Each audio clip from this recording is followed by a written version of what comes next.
Un món diferent al nostre. Aquelles van ser una de les primeres colònies amb el col·legi. Ara no recordo el nom del lloc, però sí el següent. Un 5 de març em vaig llevar del llit i em vaig dutxar ràpidament.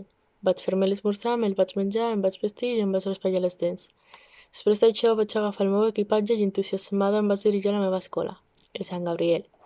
Tothom ja estava a classe, alguns al ball i altres parlant amb el seu grup d'amics, però segur que tothom feliç d'anar ja de colònies.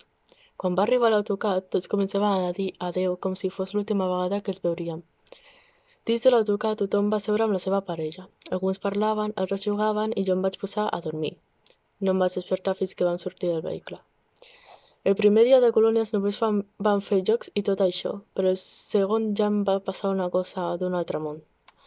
Tots estàvem amb els monitors, dirigint-nos a un castell que hi havia dalt d'una muntanya. El que va passar va ser que un dels companys em va empènyer sense voler i quan vaig caure al terra, de sobte, ho vaig veure tot negre. Em vaig quedar inconscient durant una estona. Quan em vaig despertar, el primer que vaig veure va ser una criatura com de 2 metres d'alçada mirant-me fixament als ulls.